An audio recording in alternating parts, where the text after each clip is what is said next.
Revelaciones dadas por Jesús a María Valtorta. El Evangelio como me ha sido revelado.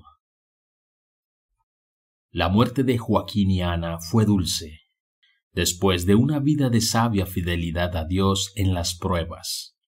Dice Jesús: como un rápido crepúsculo de invierno en que un viento de nieve acumule nubes en el cielo, la vida de mis abuelos conoció rápida la noche, una vez que su sol se había quedado fijo, resplandeciendo ante la sagrada cortina del templo. Pero, ¿acaso no fue dicho: la sabiduría inspira vida a sus hijos? Toma bajo su protección a los que la buscan. Quien la ama, ama la vida, y quien está en vela por ella gozará de su paz. Quien la posee heredará la vida. Quien la sirve rendirá obediencia al Santo. Y a quien la ama, Dios lo ama mucho. Si cree en ella, la tendrá como herencia y le será como tal confirmada a su posteridad, porque lo acompaña en la prueba. En primer lugar le elige, luego enviará sobre él temores, miedos y pruebas. Le atormentará con el flagelo de su disciplina, hasta haberle probado en sus pensamientos y poder fiarse de él. Mas luego le dará estabilidad, volverá a él por recto camino y le alegrará. Le descubrirá sus arcanos, ¿pondrá en él tesoro de ciencia y de inteligencia en la justicia? Sí, todo esto fue dicho. Los libros sapienciales son aplicables a todos los hombres, que en ellos tienen un espejo de sus comportamientos y una guía. Más dichosos aquellos que puedan ser reconocidos como amantes espirituales de la sabiduría. Yo me circundé de una parentela mortal de sabios: Ana, Joaquín, José, Zacarías y más aún Isabel, y luego el Bautista. ¿No son acaso verdaderos sabios?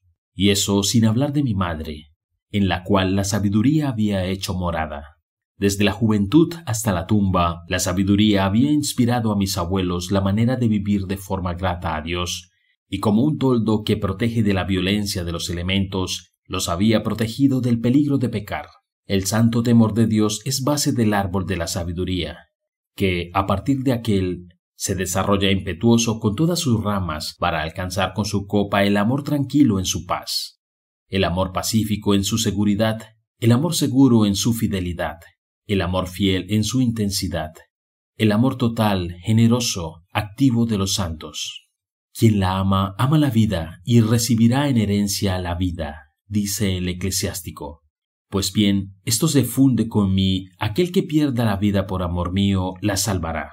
Porque no se habla de la pobre vida de esta tierra, sino de la eterna, no de las alegrías de una hora, sino de las inmortales. Joaquín y Ana la amaron en ese sentido, y ella estuvo con ellos en las pruebas. ¿Cuántas vosotros que, pensando que no sois completamente malvados, querríais no tener que llorar ni sufrir nunca? ¿Cuántas pruebas sufrieron estos dos justos que merecieron tener por hija a María? La persecución política que los arrojó de la tierra de David, empobreciéndolos excesivamente. La tristeza de ver caer en la nada los años sin que una flor les dijese: yo os continuaré. Y luego la congoja por haberla tenido a una edad en que ciertamente no la iban a ver hacerse mujer. Y más tarde el tener que arrancarse de su corazón esta flor para depositarla sobre el altar de Dios. Y el vivir en un silencio más oprimente aún que el primero. Ahora que se habían acostumbrado al gorjeo de su tortolita, al rumor de sus pasitos, a las sonrisas, a los besos de su criatura, y esperar en el recuerdo la hora de Dios, y más todavía, enfermedades, calamidades por la intemperie, abusos de los poderosos, muchos golpes de ariete contra el débil castillo de su modesta prosperidad. Y no acaba aquí todo. El dolor de esa criatura lejana, que se quedaba sola y pobre y que, a pesar de todas las intenciones y todos los sacrificios, no tendría sino un resto del bien paterno. ¿Y cómo podía encontrarlo, si durante años todavía quedaría yermo, cerrado, esperándola? Temores, miedos, pruebas y tentaciones, y fidelidad, fidelidad, fidelidad siempre a Dios. La tentación más fuerte, no negarse el consuelo de su hija en torno a su vida ya declinante. Pero los hijos son de Dios antes que de los padres. Todos los hijos pueden decir lo que yo le dije a mi madre: ¿no sabes que debo ocuparme de los intereses del Padre de los cielos? Y todas las madres y todos los padres deben aprender la actitud a guardar en estos casos. Mirando a María y a José en el templo, a Ana y a Joaquín en la casa de Nazaret, cada vez más vacía y triste, aunque, no obstante, en ella una cosa no disminuyese nunca, sino que, al contrario, crecía cada vez más, la santidad de dos corazones, la santidad de una unión matrimonial. ¿Qué luz le queda a Joaquín, enfermo? ¿Qué luz le queda a su dolorida esposa en las largas y silenciosas tardes propias de ancianos que se sienten morir? Los vestiditos, las primeras sandalitas, los pobres juguetitos de su criatura lejana, y los recuerdos, los recuerdos, los recuerdos, y con estos una paz que proviene del poder decir, sufro, pero he cumplido mi deber de amor hacia Dios. Pues bien, he aquí que se produce una alegría sobrehumana de celestial brillo, no conocida por los hijos de este mundo, y que no se opaca por el hecho de que un grave párpado descienda sobre dos ojos que mueren, sino que en la postera hora resplandece más, e ilumina verdades que habían estado dentro durante toda la vida, cerradas como mariposas en su capullo, que daban señales de estar dentro de ellos solo por unos suaves movimientos de ligeros destellos, mientras que ahora abren sus alas de sol mostrando las palabras que las decoran. Y la vida se apaga en el conocimiento de un futuro beato para ellos y para su estirpe, bendiciendo a su Dios. Así fue la muerte de mis abuelos, como era justo que fuera por su vida santa. Por la santidad merecieron ser los primeros depositarios de la amada de Dios, y sólo cuando un sol mayor se mostró en su vital ocaso, ellos intuyeron la gracia que Dios les había concedido.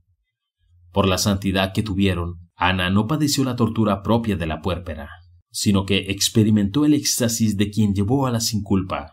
No sufrieron la angustia de la agonía, sino que fueron languidez que se apaga, como dulcemente se apaga una estrella cuando el sol sale con la aurora. Y, si bien no experimentaron el consuelo de tenerme como encamada sabiduría, como me tuvo José, yo, no obstante, estaba allí, invisible presencia que decía sublimes palabras, inclinado hacia su almohada para adormecerlos en la paz en espera del triunfo. Hay quien dice, ¿por qué no debieron sufrir al generar y al morir, puesto que eran hijos de Adán? A este les respondo, si el Bautista, hijo de Adán y concebido con la culpa de origen, fue presantificado en el seno de su madre porque yo le visité, ninguna gracia va a haber recibido la Madre Santa de la Santa sin mancha, de la preservada por Dios que llevó consigo a Dios en su espíritu casi divino y en el corazón embrional, y que no se separó nunca de él desde que fue pensada por el Padre, desde que fue concebida en su seno, hasta que retornó a poseer a Dios plenamente en el cielo para una eternidad gloriosa. A este les respondo, la recta conciencia proporciona una muerte serena y las oraciones de los santos os obtienen tal muerte.